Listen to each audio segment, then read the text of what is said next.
Hi guys, welcome back to another episode of Real Talk with Rhi. I am your host, Rhi, funnily enough, from mummyoffour.com. Hello, how has your week been? I have been trying to record this podcast episode for an entire week now. If you follow me over on my main Instagram or you've seen any of my vlogs, you may know that my youngest, Zara, has been really unwell. Like we're talking over 40-degree temperatures. She's been really poorly.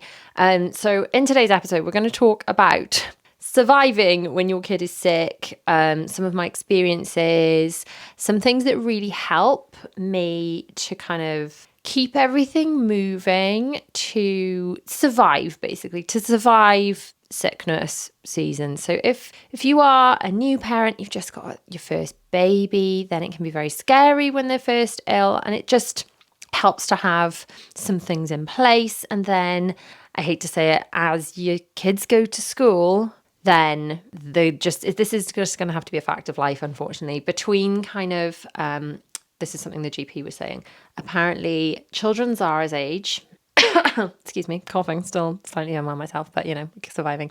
Children Zara's age, she's 6, are likely to have 6 to 8 viral infections per year, most of which will last an average of 2 to 3 weeks. So if you think of a cough or something, it would last that long, or a cold. It's going to last 2 to 3 weeks and mostly will fall between September and May, which basically would add up to them being ill most of the winter. So yeah, it's not something that we want to have to deal with, but having a few things in place to help you survive it when it does happen is really going to help. So the first thing, I guess, I want to kind of say that really helps me is trying to stay ahead of things generally in life. So I'm talking before the children are ill. The reason you may not have noticed that it took me a week to record this is because I'd pre-recorded some podcast episodes. So I naturally, I think I was brought up a bit of a procrastinator. But as I've had more and more children and had things like life happening, like the children being ill, I hate leaving things to last minute, because if I'm leaving things to last minute and then life happens, which so frequently does when you have kids, things like they're ill, and there was no way I could have shut myself away to record a podcast episode. She was too ill. She needed me. And obviously I'm a mum. She had to come first. So by sort of staying on top of things and having things in place, this is why, it's all I talk about on my main channel, is how I kind of try and stay on top of being organized, try and stay ahead a little bit so that when stuff happens, then things don't totally implode, because not everything has been left to that very last minute. It doesn't always work, but generally. So if, for example, work-wise, if you can aim, this is always my aim, it doesn't always happen, but if you can aim to always be slightly ahead rather than slightly behind the curve. Same with, this is like why I put on laundry every day. People are like, why are you so fanatical about putting on laundry every day? Because if it's building up and then life happens and then I can't do it for whatever reason, I'm already behind, I'm already on the back foot, and then I just feel like it's such a struggle to get back on top of things. So it's a very generic tip, and it's just something I talk about in more detail, but that's, I think, just more of an explanation why I kind of feel this need to try and get ahead, get that bit more organized for when the stuff kind of happens, you know what I mean? So obviously your very first step when you notice that your child is unwell is to seek medical help. Not just trust Dr. Google. There are various places in the UK that you can get this help. Obviously, you've got your GP, you've got 111 where you can phone for help around the clock. And then if they think you need to see a doctor, they can point you in the right direction from there. It's always worth it. And the number of times I think that I've dithered, do I need to take them to the doctor? Do I not need to take them to the doctor?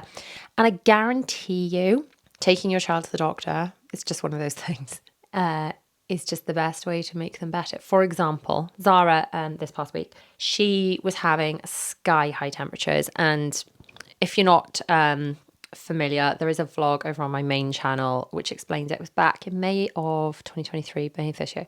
And she had a seizure, a febrile convulsion, because her temperature skyrocketed so quickly. So obviously during this period where she's been having really high temperatures, I'm talking over 40, it's been very concerning. So it's like, right, okay, do I take her to the doctor? So I took her to the doctors, like in the first instance, but then she just wasn't getting better. And she came home initially from school on the Tuesday. It's the following Tuesday. I was thinking, oh, this just can't be right. She had another 40-degree temperature. I'm going to take her back to the doctors. She's like a wet rag on the sofa, like a totally, like, oh, she can't pick her head up. And she'd had periods where she'd perked up over the weekend and then she was rough again. Anyway, as I hang up from the doctor, having got this appointment, and bear in mind, as I'm on the phone to the doctor, she's still like, she's so rough, she's feeling so ill, Mummy, I just feel awful. I hang up the phone to say, right, okay, I've got an appointment, 9:20, whatever it was. And she's literally doing star jumps, like legitimate star jumps. I just think, oh. So then I have to take my super healthy looking child to the doctor's going, well, she was ill. Would you like to see all these temperatures that I've written down on this medication chart? We'll get to the medication chart. But it's really, really typical. And I think the doctors are used to seeing that where they've bounced back. And I think you have to if you're, you've got these concerns about your children, don't let that hold you back from going to the doctors. I know when my eldest was very, very small, he was having these sky high temperatures and the doctors couldn't find anything wrong with him. There were no, like obviously with Zara, when she was ill this time, she was coughing. She had redness in her ear. It was obvious where it was coming from. So he was probably quite little, about 16 months, something like that. He's having these ridiculously high temperatures, but they couldn't really find the source. And he'd be like an absolute wet rag. And then I'd get him to the doctors and he'd be bouncing. And I'd say, look, he was not like this. He was not like this, mere 20 minutes ago. And they'd go, oh, is it your first baby? It can be worrying, can't it? And I think, no, stop gaslighting me. This is not all in my head. So luckily, I pushed and pushed. And it turns out, nobody had checked this, by the way, in the GP for ages, but when he eventually was admitted to hospital, he was having repeated UTIs, like urine infections. And then he ended up having an operation because there was like a little flap inside his near his kidneys that wasn't closing properly, and the wee was going back up and causing infection. So there was a legitimate problem. And luckily I pushed and pushed and pushed and eventually was seen and dealt with, and he was on preventative antibiotics for a long time when he was little, but it seems pretty good now. But my point is, I was made to feel like I was a little bit nuts. And you've got to trust your gut instinct. As a parent, you know your child, you know what they've been like. So don't let GPs being like, oh, a little bit condescending. I'm not saying they all are. Not saying they all are at all, but I've definitely experienced it. It's the same with everything. It's like when I talk about autism or anything. If you know in your gut there's something that is potentially wrong with your child and you really feel that it needs looking at, then sadly you've got to push to get the answers that you need. Anyway, my next little tip is to put together a sick kid toolkit. Now, I will put a link to the printables that I use when my children are sick. I'll put that down if you're watching on YouTube, it'll be down in the description and it'll be in the show notes if you're just listening, if I'm just in your ears. But in my sick kid tool pack, you will have heard me talk about this loads and loads in vlogs and things. It's just a bottle of Calpol, which is just the brand name of the paracetamol, a bottle of Nurofen, which is the brand name for ibuprofen. Syringes. It's always a syringe whenever you buy a medicine bottle with kids. I keep all the syringes. I'll explain why in a second. Thermometer. The charts that you print out. So on the charts, you can just use a piece of paper, but there is that free printable, and you get the printable in my Ultimate Mum bundle, which is just a whole load of free printables when you join my email club, and it just means it's free. I just send you little emails in your inbox just to let you know which content I've got coming up for you. Let you know there's a podcast episode out or videos or whatever like that. Anyway, so in this sick kid toolkit, I keep this in my bedroom because chances are, if the children are ill, then it'll be the middle of the night that it tends to kick off. I don't know why, it's just what happens. I've also got medication in high up cupboards out of the children's reach downstairs in the kitchen. So now the children are older, obviously in the middle of the night, then I give them medication upstairs. Obviously it's all got to be kept out of children's reach. It's very important. But then if the children are ill and it's downstairs during the day, then we tend to just give them medicine, by the sink. So in this sick kid toolkit, I've got this to grab when they seem unwell in the night. First step, take the temperature, have they got a temperature? And then it's, do they need medication? No, I'm not a doctor. I'm not suggesting which medications you should give your child, you should check with your GP. But for me, when it has been advised and, we've checked with doctors what is actually wrong with them rather than just like randomly medicating them. But it is safe to give paracetamol and ibuprofen. Obviously, you've got to read the directions, read the bottles, all the disclaimers, but they can be given together, or they can be given alternate doses. So what I tend to do when my children are poorly, so they can have up to 4 doses of paracetamol during 24 hours and up to 3 doses of ibuprofen. So what I tend to do is to give the paracetamol, and then if they still need it in 2 hours, then I give the ibuprofen, and that's how I manage their temperatures. The advice with managing temperatures has changed so much over the years. It used to be like strip them off, put them in a cold bath, and then it's like, don't do that, that's really dangerous. And then there's some medical professionals saying you shouldn't try and control temperatures. And then I've been told, because obviously Zara had that seizure, that it's important to bring down her temperature. So I would just speak to your own GP, because there does seem to be wildly varying information about what is the right thing to do. And it seems to vary from doctor to doctor, which is a bit worrying, if I'm honest. But speak to your GP about your specific child and their specific illness. If you're concerned, if it's the middle of the night, then you can call 111. But that is what I have been doing with Zara when she's been ill recently. Interestingly, the GP that I went to see this week, he said about stripping them off and putting them in the bath and stuff. And I was like, I'm not going to argue with you, but I'm pretty sure that's advice. It's not current, but there we go. He also said that, in his opinion, Calpol, paracetamol plus ibuprofen, if you give them at the same time, are more of a potent combination for bringing down a fever. So it's not like 1 + 1 is 2 given together. He's like, it's more like 1 + 1 is 3 or 4, which is interesting. I hadn't heard that specific advice before, and I've always done the staggering method because I feel like it gives additional coverage, because I guess I've had to deal with a lot of fever control over the years with, say, my eldest. God, that was a long time ago now. But then Will, he had his first febrile convulsion. He had a good number of the years. He had his first one the day before I went in to be induced with Bella. And then obviously Zara had one early this year. So I've always been on kind of high alert for fever control. And I'm not a doctor. I'm not 100% sure this is what it is.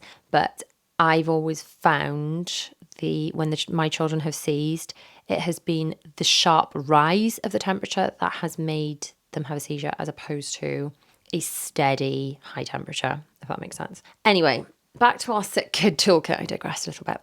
So sick kid toolkit, the reason I keep all the syringes is because I don't like double dipping.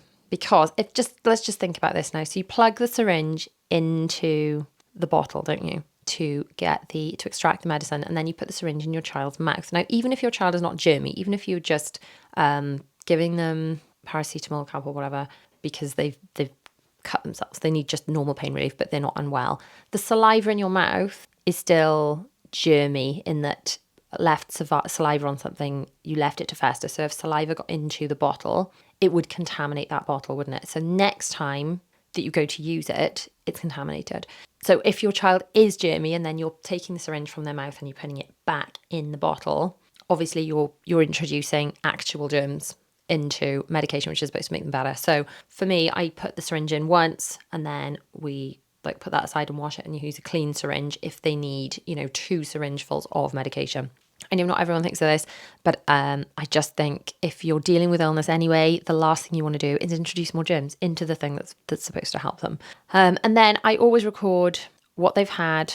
I record the temperature, the time, and any notes, like were they sleepy, were they whatever. So that way, if you do have to speak to a GP, and this is ever so relevant if your child gets taken to hospital, because you get asked to tell things so many times over and over and over, and you're tired, you're thinking what actually happened. You've got all that information there. It's also really important if you're sharing care of your child with anyone else that's looking after them. So you might be able to hold the information in your head about what time they had what, but other people won't know what they've had. But also, do you know what? Are you really going to be able to hold the information in your head as to what time they had which medicine? Because I don't know about you, when I am tired, my child is ill, my brain is like fog.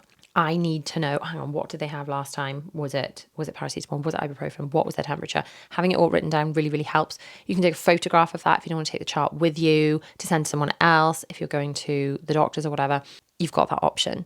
So it's really, really important. The other thing I like to do is when the children are having antibiotics, I take a sticky label and I write on that sticky label each of the doses they're supposed to have. So I'd write, if they're supposed to have 3 doses, I'd write like Monday and 3 little squares, 3 doses a day, Tuesday, Wednesday, and like each of the days.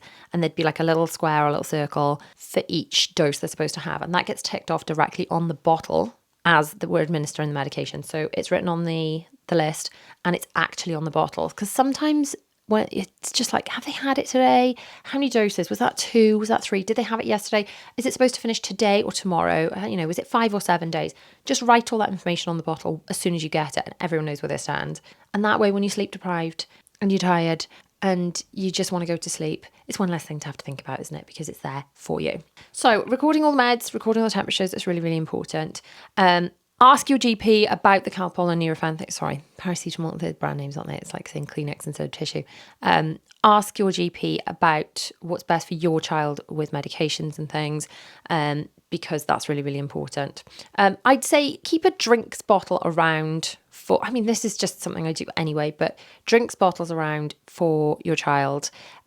I especially like the bottles, like the chili bottles that have the screw-on lids. That way, if your child is in bed having a drink, you can literally screw on the lid. You can turn it upside down. You can chuck it in a bag and it won't spill. So you can just like leave it on the bed. It doesn't matter. You're not having things knocked over. The water's not going warm. Nothing's landing in it.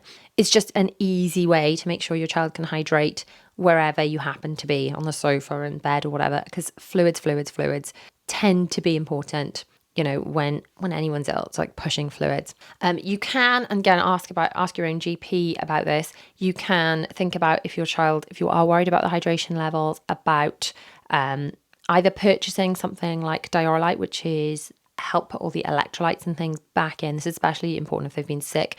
Or you can, again, ask your GP, make like an at-home solution with, I can't remember the details off the top of my head actually of the last types of the quantities I made up last, but ask your GP. It's very simple. It's like sugars and salts, although my best friend's a health visitor and she said that their GP surgery, so this is just sorry here say so she said but suggested letting like not sugar-free, like sugary lemonade go flat and to give that to a child to put the sugars back in, so it's like, I guess it's those rehydration drinks, perhaps even like the Lucozade type things. I had that after I had an operation, just you've got to think about not just hydrating but perhaps putting electrolytes back in. But again, just something to ask your GP about if you are concerned about your child not drinking enough, and certainly if they've been sick.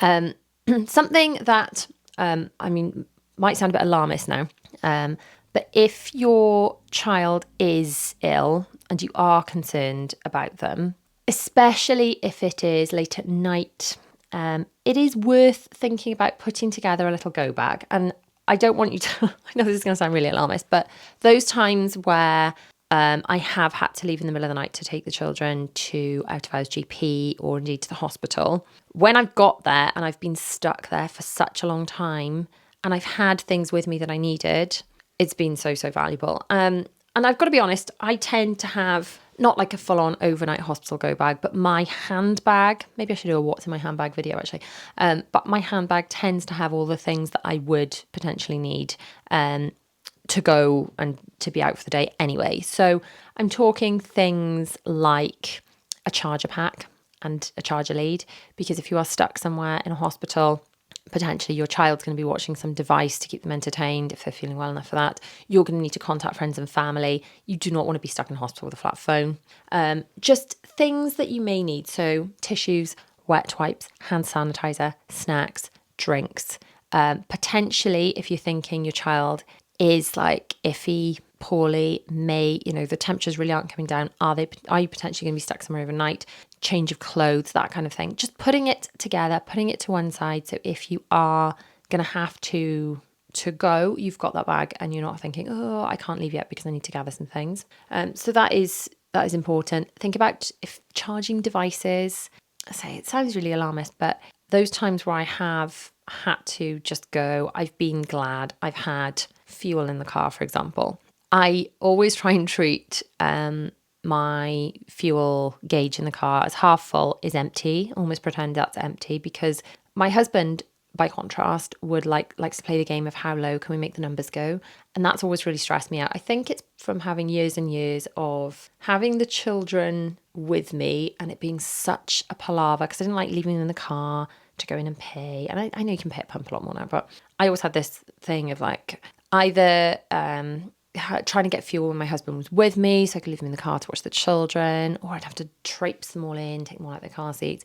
It was all about how many times can I avoid taking the children in and out of the car when they were small and they couldn't all strap themselves in and things. So I always had this try and make sure there's enough fuel in the car to get wherever I need to go in an emergency. And I certainly feel now that my eldest is in uni, I always feel like if there was an emergency and I needed to get to him, I don't want to be spluttering to the petrol station and having to deal with that before I was able to drive and get to him.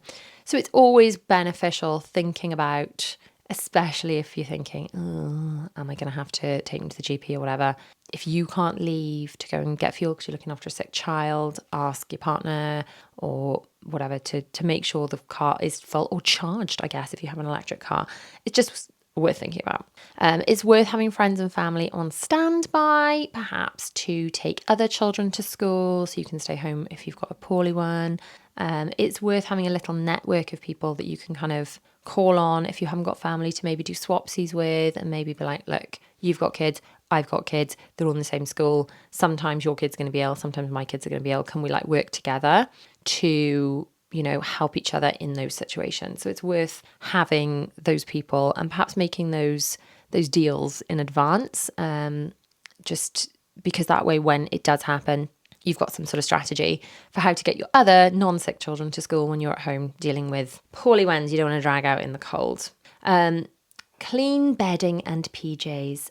I always store the children's bedding for the room in their own rooms. So they have a specific little area in the rooms just high up out of the way that I can access it. So if anyone is sick in the night, I don't have to go traipsing around the house looking for bedding. It's all there. Also, when we are dealing with sickness specifically, as opposed to flu-y stuff, I strip out and away from them things like soft toys, and we swap out duvets for blankets and towels because they are easier to wash. So if you think of duvet, if a child's sick on a duvet, you have to wash the duvet cover and the actual duvet itself. That's massive. And then that's out of circulation. So if we're dealing with sickness, we switch to, just blankets. They have several blankets, which are easy enough to wash, and towels, lots and lots of towels. And again, this is a reason I try and really stay on top of the washing. And if germs are around, that's the time to really get on top of your washing, because you are going to be dealing with a lot more laundry, a lot more, especially if there's sickness. Good grief, the amount of laundry, sickness. Oh, sickness is the worst. It's absolutely the worst. But staying on top of the laundry, this is one of the reasons I do it. And yeah, if you've got germs, they're in your house, you can let some things go, but I would still encourage, I'm not talking about being on top of all the ironing and everything being perfect. I just mean the backlog of the dirty, get the dirty stuff through the machine, through the dryer, dried and whatever, so that if the worst happens and you've just got a lot more to deal with, you've got that capacity to cope with it, because you do not want sicky sheets stinking up your house that you haven't got space to wash because there's so much dirty laundry. Trust me, being there, it's no fun. It's really important, I think, to think about accepting help as well. So if you have got someone offering to pick things up from the shop or whatever, let them. Absolutely let them. It's not the time when your children are ill to try and be a super mum. I think we have to realise that normally we're juggling loads of balls, and we're just juggling more balls when our children are ill. We're more tired because we've been up in the night. We're potentially feeling run down. I know that Zara's been ill. I have felt so rough as well. So I've been rough and trying to deal with a poorly child as well. And I think accepting help is important and being able to do that. And sometimes that can be a challenge because we feel like if we're not doing it all, then we're not being a good mum. And it's nonsense. I'm talking to myself as much as I'm talking to you at this stage. But we really do try and just try, and I'll try to accept help when it's offered. And take that pressure off. So laundry, yes, I'm sorry, that's a non-negotiable. You have to keep that going because you may be dealing with an influx of, and even if it's just extra laundry because you're having to change their pajamas more and stuff because they're sweating and they've got fevers, and you just want to like change sheets and things because they feel germy, and you want to change towels more because there's just germs hanging around on them. More laundry is going to be done. So keep the washing machine going. But you know what? If the house gets a bit dustier, if you're having to eat easier meals and freezer food or get takeaways or whatever, it's okay because you cannot be Superman. Some things are going to have to slide. So pick the things that have to keep going. You have to still keep feeding your kids. You have to keep going yourself. You've got to look after yourself better than, so all this stuff like hydrating the kids and everything, make sure you're doing it for yourself, because if you are flat out ill, you're no good to anyone. So make sure that those basics are being done. You're looking after yourself so you can look after your kids. You're keeping the washing machine going, but pretty much everything else, you're probably going to have to let slide. So I normally feel really pants when I don't work out and I feel less energized. But then I'm at that stage. I haven't worked out in over a week because I'm feeling so rough myself. It's actually normally working out would energize me. And actually, at the moment, I think it might be the thing that breaks me because I'm not sure if you can hear my voice. I'm still not feeling 100% normal. But my point is, I've had to let that go. And I'm thinking, oh, what if I, don't get back into it and I'm breaking the habit. But ultimately, I can't do it all. I've had to be a little bit more slapdash with some of my work. I've had to let some things slide. I've had to postpone recording this for a whole week. A lot of things have had to slide. The house is messy. I know if you're watching on YouTube, you can just see this like tiny corner behind me, but I'm looking around my office and it's not good. It's not good. But I'm going to, needs must. It's, I'm just going to have to get through. It's Zara's first day back in school today, so I'm kind of half expecting a phone call. Like, is she still okay? And it's trying to find that very difficult balance, isn't it, of when they go back to school, when they, how long should you keep them off? How much should I just push ahead and like make sure everything's done? How much should I give myself a break? And I think when germs are around, it is the time to give yourself a break wherever you can. But the biggest one has got to be, I think if you just take one thing away from this, I think my one piece of advice when your children are ill is it's got to just be back to the one thing, which is trust your gut. All the other stuff, if you want to just ignore all the rest of it and just take the trust your gut one, I think that is important. A very close friend of mine, her son was very ill and the doctors weren't taking him seriously, and then he was taken to hospital and then they sent him home, and she said, look, no, it's just, I'm not happy. And then people saying to her, well, that he's been checked out. And she's like, no, I'm not happy. He's not, I know he's not right. She took him back and he had appendicitis and his appendix had ruptured before they managed to get him to surgery. I mean, luckily, because she took him back, he did get to surgery and he is now fine. That may not have been the case if she hadn't trusted her gut. And I'm not saying this to frighten you. I'm just saying it because I think we need to remember that it can be so easy to be like, oh, they're doctors, they know better or whatever. But they're not necessarily seeing what you're seeing. If you're seeing the full picture of how your child normally is versus what they have been like overnight or in the time leading up to that appointment, the doctors are just seeing that tiny snapshot. So just trust your gut. And if you're not happy, go back, ask for that second opinion. Trust your gut and be kind to yourself.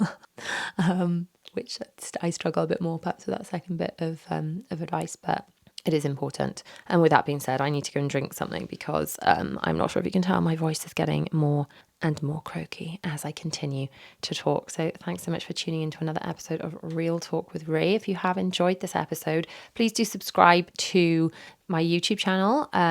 That would be a really big help. Obviously, my main channel has been going for years, and my Real Talk with Rhi YouTube channel is new. It's just a baby channel, which I have separated out from the main channel. It's always been like do I keep it separate? Do I put it on its own channel? But I feel like the podcast is just so different to the main videos because I'm literally just, if you can't see it now, go check out the YouTube channel. Please just subscribe and that really helps me.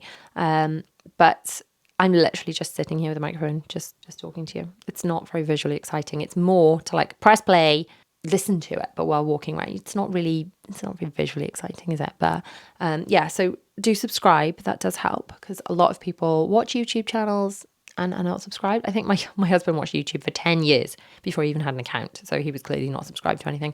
But yeah, do subscribe to that. And then also, if you're on your favorite podcast provider, if you can rate and review, I think that's what I'm supposed to ask you to do.